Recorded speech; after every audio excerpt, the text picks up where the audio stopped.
하나님 말씀 로마서 15장 14절에서 21절까지 말씀. 로마서 15장 14절에서 21절까지 말씀을 제가 낭독하겠습니다. 내 형제들아, 너희가 스스로 선함이 가득하고 모든 지식이 차서 능히 서로 구원하는 자임을 나도 확신하노라. 그러나 내가 너희로 다시 생각나게 하려고 하나님께서 내게 주신 은혜로 말미암아 더욱 담대히 대략 너희에게 썼노니, 이 은혜는 곧 나로 이방인을 위하여 그리스도 예수의 일꾼이 되어 하나님의 복음의 제사장 직분을 하게 하사 이방인을 제물로 드리는 것이 성령 안에서 거룩하게 되어 받으실 만하게 하려 하심이라. 그러므로 내가 그리스도 예수 안에서 하나님의 일에 대하여 자랑하는 것이 있거니와, 그리스도께서 이방인들을 순종하게 하기 위하여 나를 통하여 역사하신 것 외에는 내가 감히 말하지 아니하노라. 그 일은 말과 행위로 표적과 기사의 능력으로 성령의 능력으로 이루어졌으며, 그리하여 내가 예루살렘으로부터 두루 행하여 일루리곤까지 그리스도의 복음을 편만하게 전하였노라. 또 내가 그리스도의 이름을 부르는 곳에는 복음을 전하지 않기를 힘썼노니, 이는 남의 터 위에 건축하지 아니하려 함이라. 기록된 바 주의 소식을 받지 못한 자들이 볼 것이요 듣지 못한 자들이 깨달으리라 함과 같으니라. 아멘.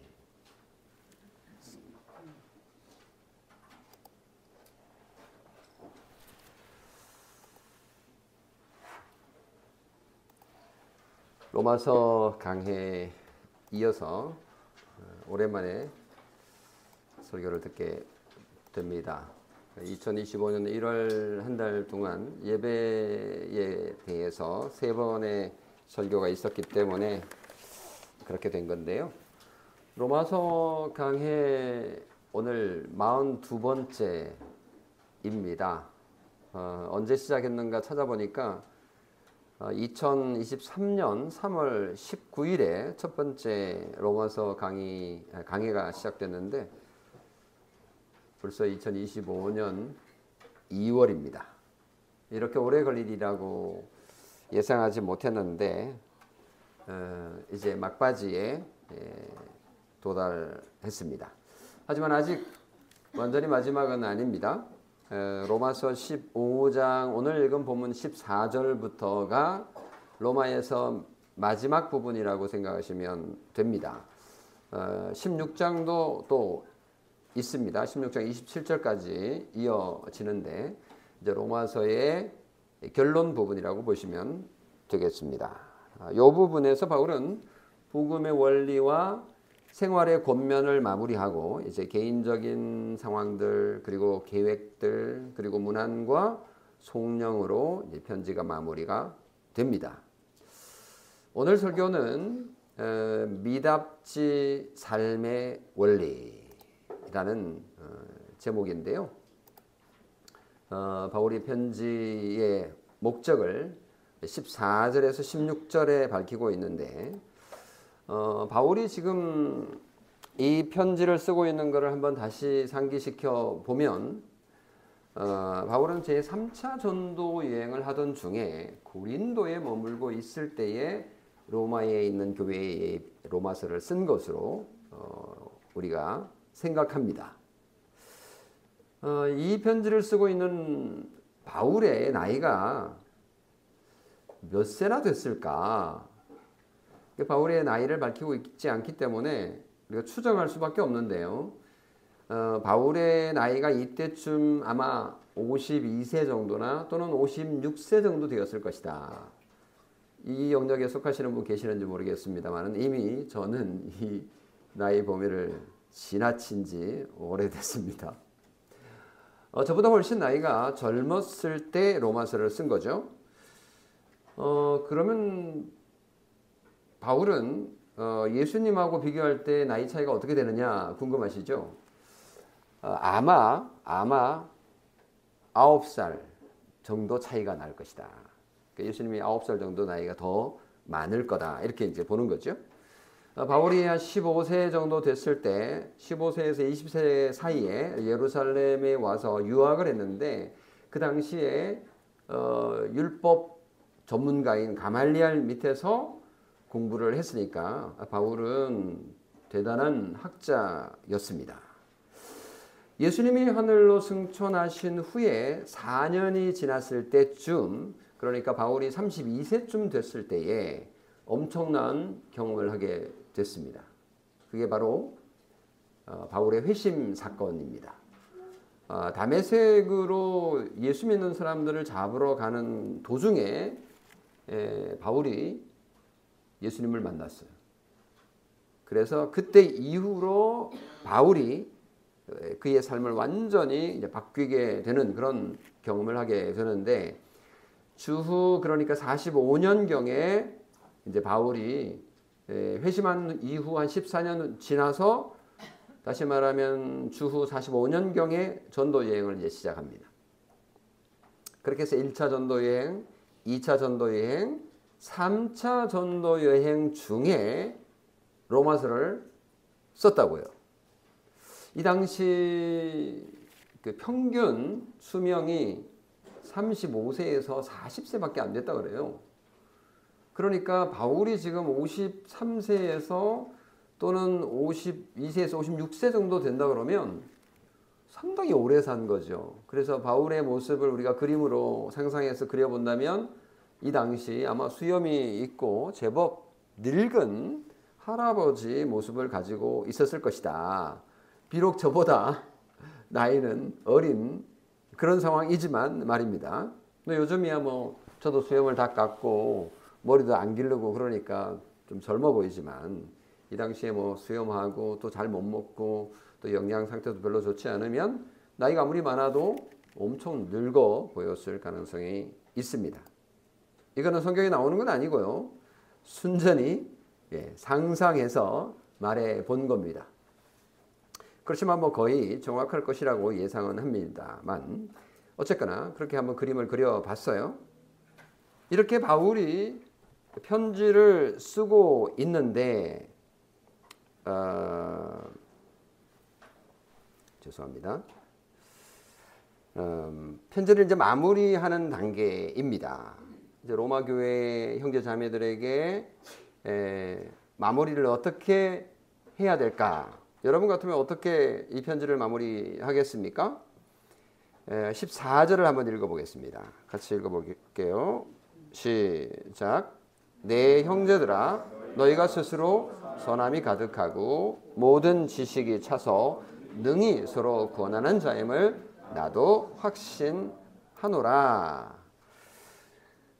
바울이 로마에 이게 길게 편지를 쓸 것 같으면 가르칠 게 많이 있었다 이렇게 볼 수도 있잖아요. 그러니까 로마 교회가 뭔가 부족한 게 있어 보이니까 이 편지를 썼다라고 볼 수 있는데 오히려 그렇게 말하지 않습니다. 너희가 스스로 선함이 가득하고 모든 지식이 차서 능히 서로 구원하는 자임을 알고 있다 이렇게 표현을 합니다. 그러니까 이건 칭찬이죠. 너희들이 지식에 있어서 여러 가지로 부족함이 보이니 내가 이 편지를 쓰는 것이다 라고 말하지 않는다는 사실입니다. 좀 의외입니다. 그래서 바울이 지금 로마 교회 성도들을 어떻게 대하고 있는지 바울의 태도를 어느 정도 가늠할 수 있는 그런 구절이라고 볼 수 있는데요. 그냥 그렇지 않은데 바울이 덕담을 하는 것일 수도 있겠죠. 그런데 그냥 이빨린 말로 보기에는 상당히 신중해 보입니다. 앞뒤 관계를 봐서도 그렇고요. 로마 교회 신자들을 평하기를 너희들은 모든 지식이 차서 가득 찼다는 거죠. 능히 서로 구원하는 자이다. 이거를 보면 이 표현을 보면 로마 교회의 그 신자들의 분위기가 그들의 수준이 어느 정도 가늠이 됩니다. 그러니까 로마 교회는요, 자정 능력이 있는 그런 교회 공동체였을 것이라고 짐작을 할 수 있습니다. 그렇죠. 교회가 서로 성도들이 권하고 그리고 또 부족한 게 있으면 채워주고 또 세워주고 격려하고 이런 것들이 많을수록 긍정적인 기능이 많을수록 교회가 건강하지 않습니까?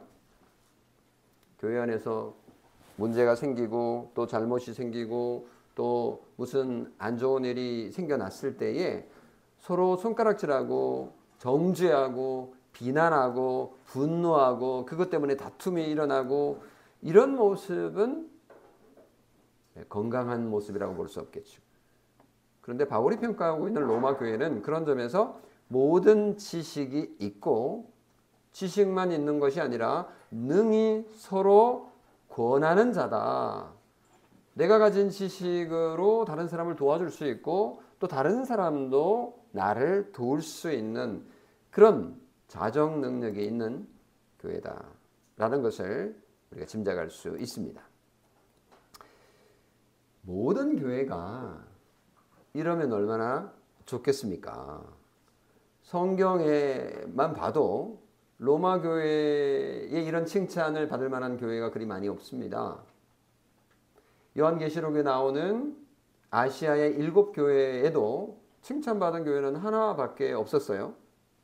이런저런 문제가 다 있었습니다.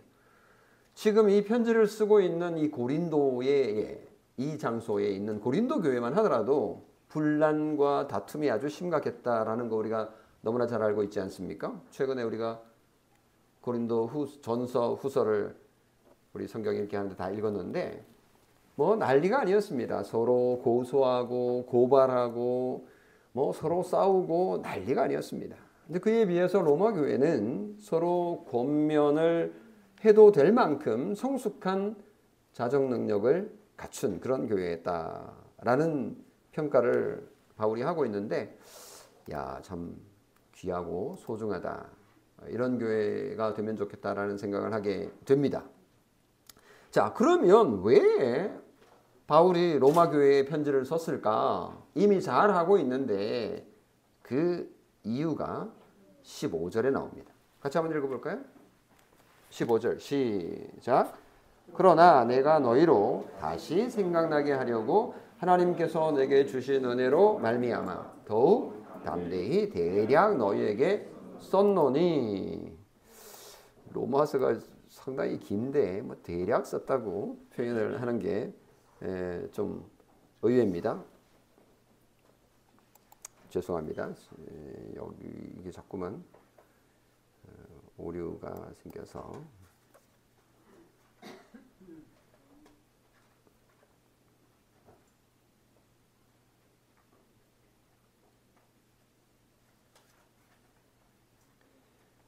왜 이런지는 잘 모르겠습니다만 네, 다시 왔습니다. 로마 교회는 이미 예전에 복음과 교리를 듣고 배워서 잘 알고 있었다라는 것을 인정을 합니다. 그래도 예전에 들은 그런 복음이지만 바울은 다시 생각나게 하려고 이 편지를 쓰고 있다. 이렇게 얘기하고 있는데, 이 점에서 보면 가르치는 입장에서 볼 때에 바울이 이런 얘기를 하는 거가 유리할지 불리할지를 생각을 해볼 때 이런 말을 굳이 할 필요가 있을까 싶습니다. 가르치는 사람 입장에서는요, 상대방이 몰라야 가르치는 사람이 신나고 내가 할 말이 있는 거죠. 잘 모르는 사람에게 가서 가르쳐야 가르침의 의미가 있습니다. 그래서 눈 동그랗게 뜨고 귀를 쫑긋하고 열심히 들을 거 아니에요?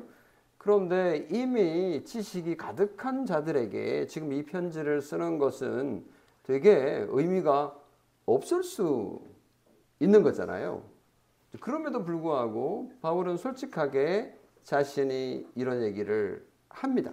다시 생각나게 하려고 한다. 그런 점에서 바울은 그냥 있는 그대로 얘기하는 거예요. 있는 그대로. 근데 가르치는 자로서 참 겸손하다 싶습니다.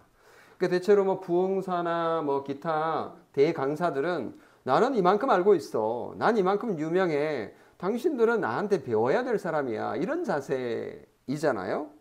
그런데 바울은 상대방을 상당히 높여주고 인격적으로 대할 뿐만 아니라 그들도 하나님의 영에 의해서 지배받는 인도함을 받는 귀한 하나님의 자녀라는 것을 인정하고 들어간다는 점에서 참 귀한 리더가 아닌가 싶습니다. 가르치는 자가 종종 범하기 쉬운 죄가 군림하는 거잖아요. 바울은 군림하는 리더가 아닙니다. 바울은 무슨 신비한 교리를 로마 교회에만 전하는 어떤 그런 식으로 내가 너희들을 위한 특별한 메시지가 있어 라면서 권위를 얻으려고 하지 않습니다. 사실은 다른 사람들을 설득하거나 깨닫게 할 능력이 목사들에게 있다라고 생각하지만, 말씀을 전하는 자들에게 있다라고 생각하지만 그것은 착각입니다. 종종 우리가 보는 또 만나는 유명한 강사들이나 또 전도자들이나 또 유명한 목사들이 있습니다마는, 그래서 그들이 하는 말은 우리에게 감동도 주고 또 많은 사람들에게 영향을 미친다라는 것 우리가 눈으로 현실 속에서 보고 있지만, 사실은 그런 것들은 얼마든지 반대로 사용될 수도 있다는 것을 알아야 됩니다. 왜냐하면 그가 능력이 있어서가 아니라 듣는 자들이 그렇게 우상화시켜서 듣고 있는 것일 뿐이지, 어느 한순간 무너질 수 있는 나약한 인간의 존재일 뿐이라는 것을 우리가 모를 뿐인 거죠. 사실은 생명을 살리고 생명을 유지시키는 것은 하나님만이 하실 수 있는 일입니다. 하나님께서 깨닫게 해주시지 아니하시면 불가능한 일이 바로 영적인 생명을 살리는 일입니다. 다른 사람에게 믿음을 불어넣거나 설교자가 그들을 설득할 수 있다? 불가능한 일입니다. 그것은 인간이 할 수 있는 일이 아닙니다. 우리가 볼 때 뭐 그런 것처럼 보입니다. 이 목사에게 가면 은혜가 더 되잖아요. 저 목사에게 가면 은혜가 덜 되잖아요. 맞잖아요. 그렇게 우리는 경험합니다. 그렇지만 성경은 분명히 우리에게 말씀합니다. 성령께서 기름 부어주지 않으면, 성령께서 일하시지 않으면 그런 일은 일어나지 않는다고요. 바울은 이 사실을 너무나 잘 알고 있기 때문에 솔직하게 얘기할 수 있는 거예요. 요한도 요한일서 2장 27절에 이렇게 말을 했는데요. 우리가 잘 아는 구절이지 않습니까? 너희는 주께 받은 바 기름 부음이 너희 안에 거하나니 아무도 너희를 가르칠 필요가 없고 오직 그의 기름 부음이 모든 것을 너희에게 가르치며 또 참되고 거짓이 없으니 너희를 가르치신 그대로 주 안에 거하라. 이렇게 의미 없는 말을 선생이 하면 될까요? 뭐 내가 가르칠 게 별로 없어. 지금 이 말이잖아요. 내가 지금 뭐 설교하지만 내가 한다고 해서 너희들이 들을 것도 아니고, 이미 너희 안에는 기름 부음이 있어. 성령의 기름 부음이 있기 때문에 그분이 가르치고 계셔. 그래서 아무도 너희를 가르칠 필요가 없어. 그런 얘기를 왜 하냐고요. 권위 없게. 그런데 요한도 그렇고 사도 바울도 그렇습니다. 이것이 진리이기 때문에 세상 사람들이 또는 유명한 강사들이 이런 자세로 가르친다면 효과가 있을까요? 우리 그리스도인 속에 거하시는 성령 하나님의 인도하심에 귀를 기울이도록 인도하는 그 종이, 그 전도자가 참 하나님의 일꾼인 것이죠.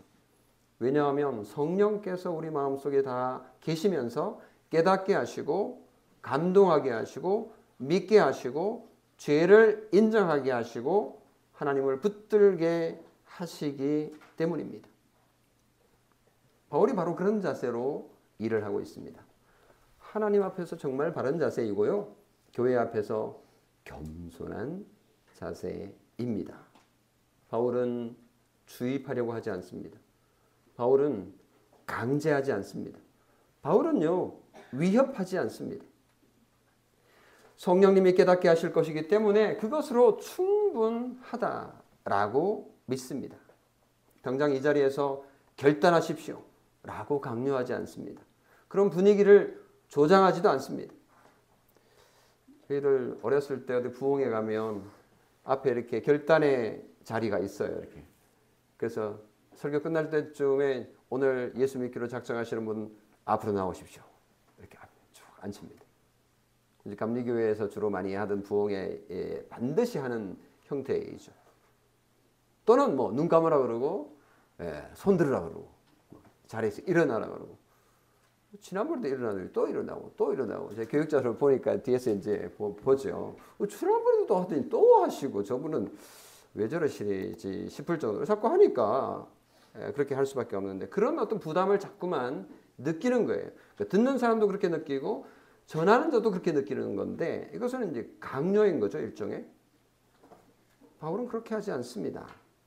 바울이 로마 교회에 쓴 편지를 보세요. 오늘 읽은 거 보면 하나님께서 내게 주신 은혜로 말미암아 그런 일이 가능한 것이고 전하는 것도 가능한 것이고 듣고 예수를 믿게 되는 것도 가능한 것인데 그것은 은혜로 되는 것이다. 내가 너에게 편지 쓴 것도 내가 무슨 지식이 있어서 그런 게 아니라 하나님께서 은혜를 베푸셨기 때문이다 라고 고백합니다.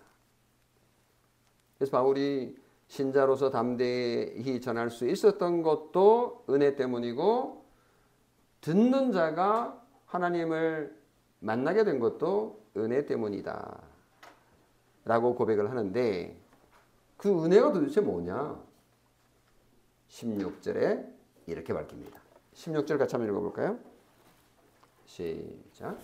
이 은혜는 곧 나로 이방인을 위하여 그리스도 예수의 일꾼이 되어 하나님의 복음의 제사장 직분을 하게 하사 이방인을 제물로 드리는 것이 성령 안에서 거룩하게 되어 받으실 만하게 하려 하심이라. 여기 보면 은혜가 뭔지 설명을 하는데 읽어도 무슨 말이야 싶으실 수 있겠는데요. 제가 설명을 한번 해보겠습니다. 근데 바울이 말하는 이 은혜가 뭐냐? 하나님이 바울을 이방인을 위한 일꾼으로 만든 것이 은혜다라고 설명을 하고 있습니다. 다시 말하면 바울은 교회를 핍박하는 자였는데 그 교회의 일꾼이 된 거예요. 그러니까 정말 은혜이지요. 바울이 무슨 돌을 닦아서 예수님을 만난 것이 아니고 예수님께서 그를 찾아와서 사람을 완전히 바꾸어 놓은 거예요. 그야말로 은혜입니다. 예수 그리스도의 일꾼이 된 것이 은혜라고 그랬는데요. 일꾼이라는 거는 이제 공적인 직분자를 일컬을 때 사용되는 단어입니다. 요거는 이제 구약 시대로 따지면 제사장이 성전에서 섬길 때 그 모습을 보고 일꾼이라고 불렀거든요. 그래서 제사장 일을 담당하는 사람이라고 표현할 때 사용되는 그런 단어입니다. 어쨌거나 예수 그리스도의 일꾼이니까 예수님이 명령하시는 대로 행하는 자가 바로 바울이다라는 거죠. 한 가지 특이한 점은요.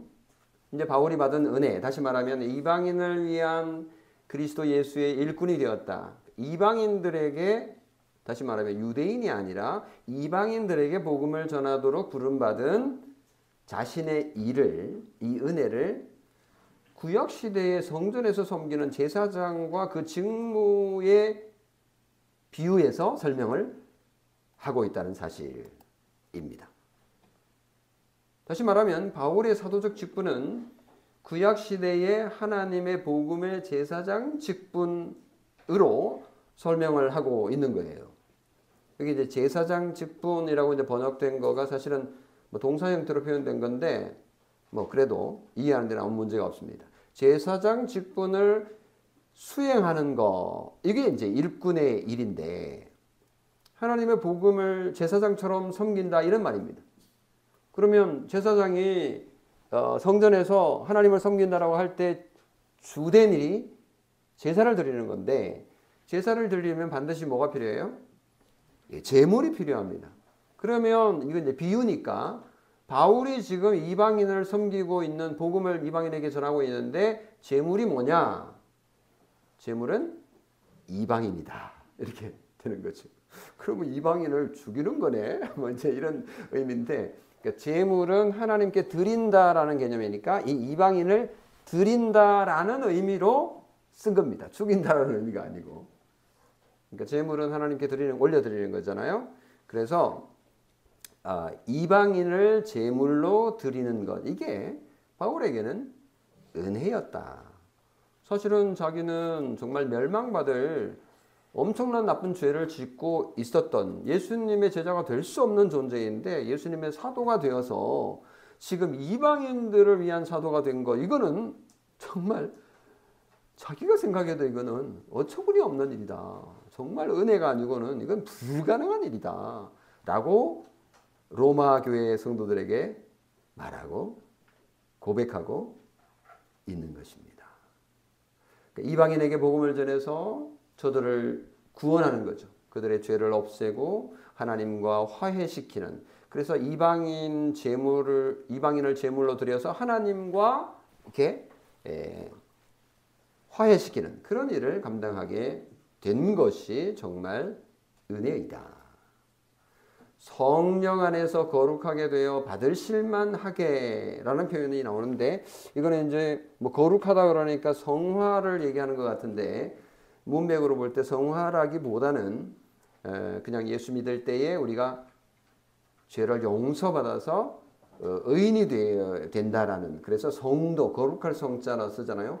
거룩한 제자, 성도라는 이름을 붙이는 그 정도 수준, 그 단계를 말하는 것 같아요. 그래서 예수 믿어서 하나님의 자녀가 되었다, 성도가 되었다라는 의미로 받아들이시면 되고요.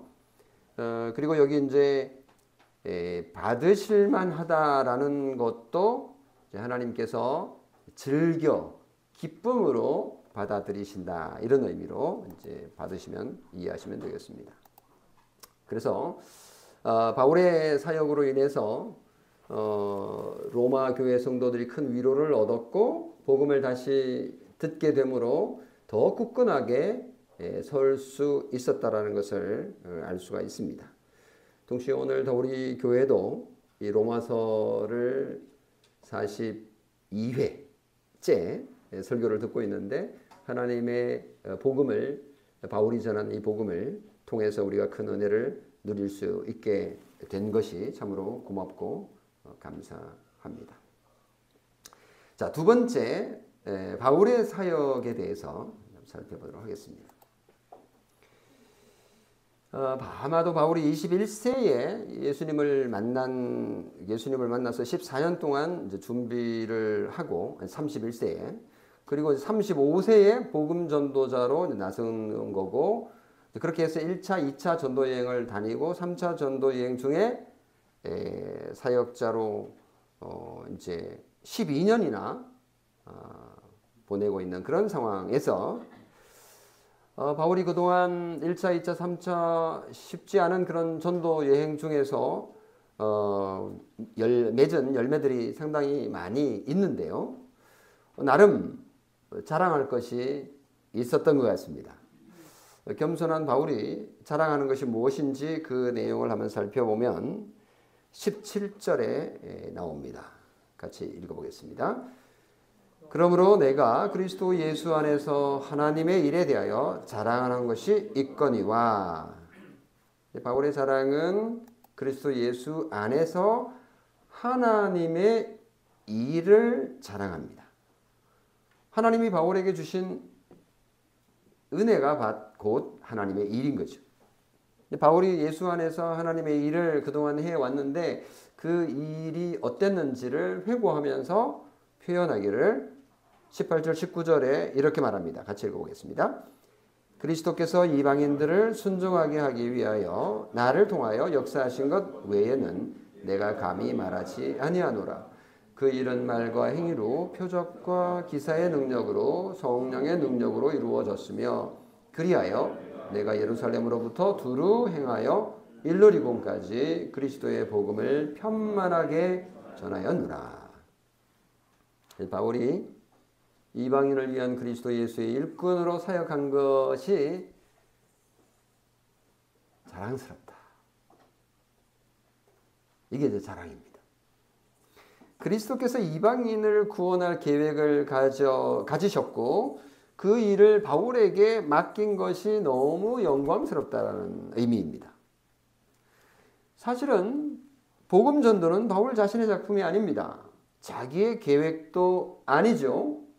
자기를 부르신 그리스도 예수의 작품이라는 점을 분명히 합니다. 왜 그렇죠? 그리스도 예수 안에서 하나님의 일을 자랑하고 있으니까요. 바울의 일이 아니고 하나님의 일, 이것을 내가 맡았다라는 거가 정말 복이다, 영광이다, 이거 자랑거리다, 이런 말이죠. 바울의 이런 자세는 참 우리가 진짜 너무 흐뭇하고 좋고 감사합니다. 우리도 이렇게 살고 싶은 마음이 생깁니다. 진정한 그리스도인의 모습이 아닌가 싶습니다. 하나님은 지금도 우리를 통해서 하나님 나라의 일을, 하나님의 일을 하고 계십니다. 우리 교회에 섬기시는 여러분이 그 주인공이신데 저는 말없이 묵묵히 주님의 교회를 위해서 섬기시는 여러분들의 그런 모습들이 참 귀하고 소중합니다. 저는 정말 여러분을 자랑스럽게 여깁니다. 여러분도 그렇게 하나님의 일을 하고 계시다라는 그 자체가 정말 자랑이고 감사이고 또 영광임을 기억하시기 바랍니다. 바울의 전도 사역이 이제 어떻게 진행되었는지, 전개되었는지 바울이 설명한 그 소술에서 알 수가 있는데 되게 좀 여러 단어들을 쓰고 있어요. 그 일은 말과 행위로 표적과 기사의 능력으로 성령의 능력으로 이루어졌으며, 이게 뭔지 우리가 정확히 다 말하고 있지 않으니까 알 수가 없습니다만, 말, 행위, 표적, 기사의 능력, 바울이 전도여행 다니면서 했던 그런 것들이 생각이 납니다. 근데 이 모든 표현을 아우르는 표현은 맨 마지막에 등장하는 성령의 능력이다.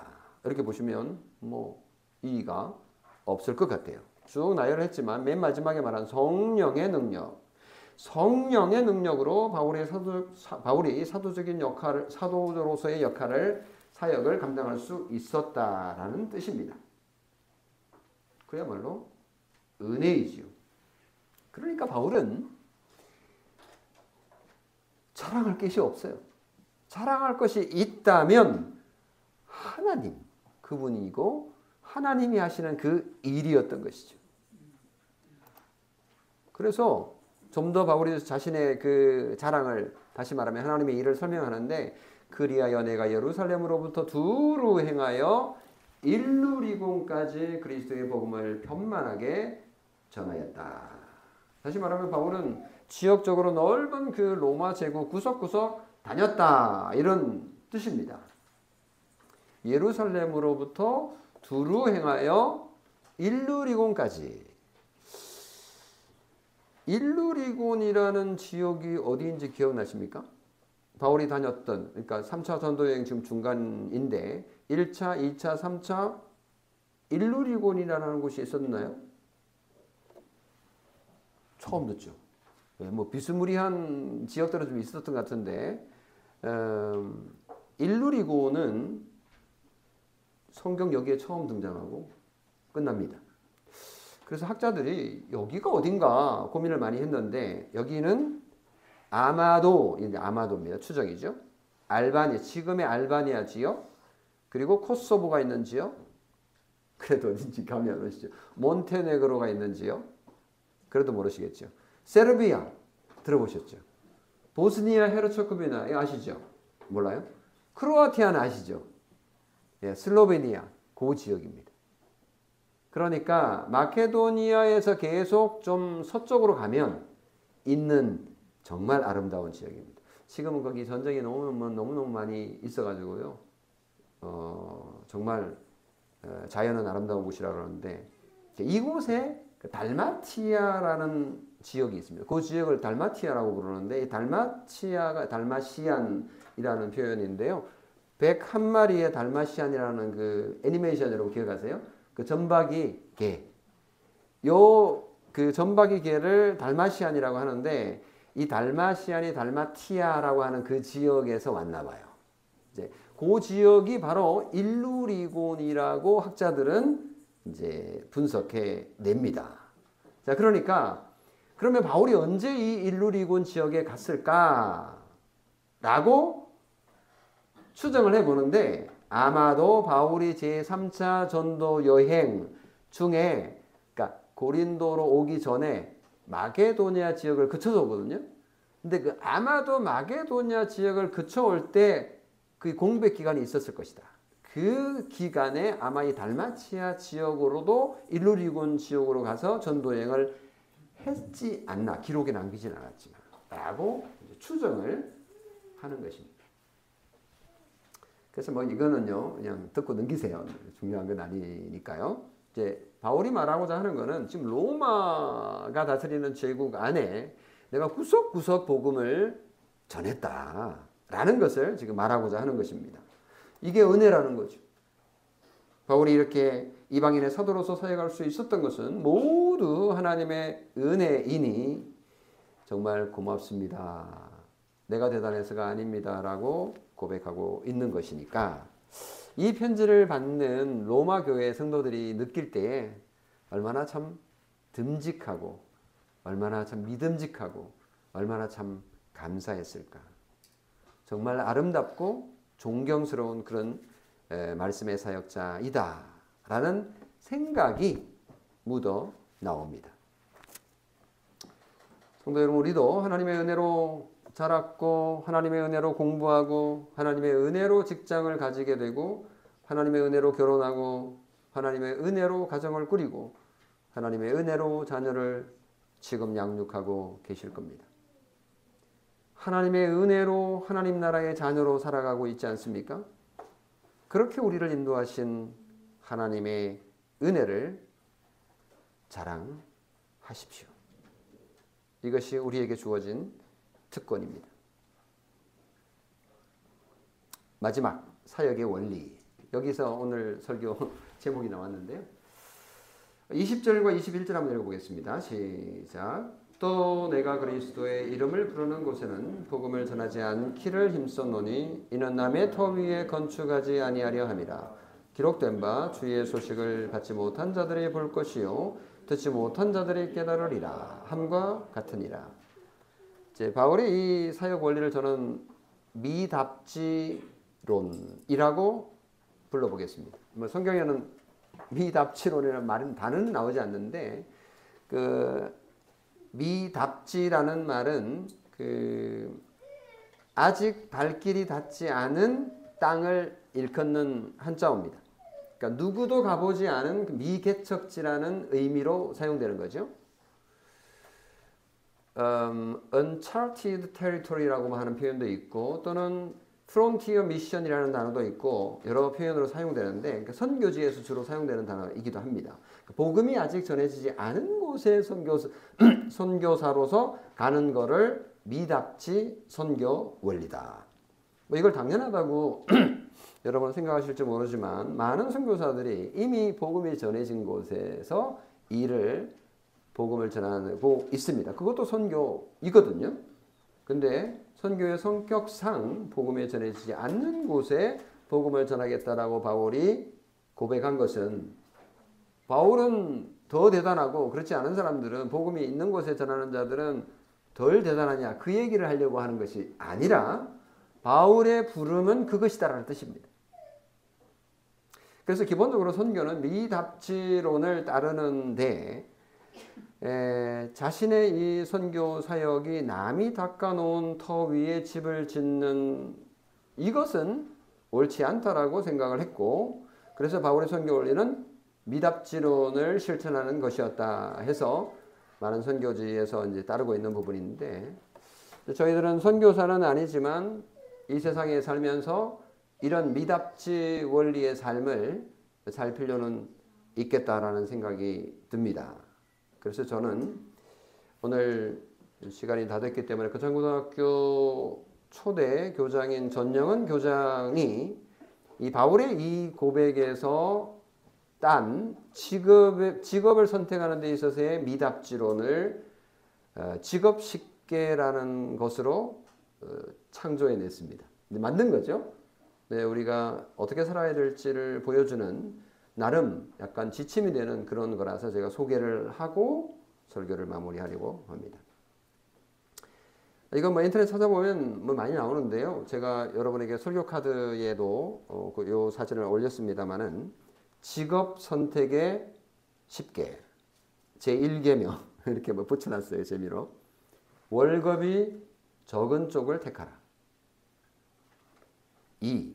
내가 원하는 곳이 아니라 나를 필요로 하는 곳을 택하라. 3. 승진의 기회가 거의 없는 곳을 택하라. 4. 모든 것이 갖추어진 곳을 피하고 처음부터 시작해야 하는 황무지를 택하라. 5. 앞을 다투어 모여드는 곳은 절대 가지 마라. 아무도 가지 않는 곳으로 가라. 6. 장래성이 전혀 없다고 생각되는 곳으로 가라. 7. 사회적 존경 같은 건 바라볼 수 없는 곳으로 가라. 8. 한가운데가 아니라 가장자리로 가라. 9. 부모나 아내가 약혼자가 결사 반대하는 곳이면 틀림없다. 의심치 말고 가라. 10. 왕관이 아니라 단두대가 기다리는 곳으로 가라.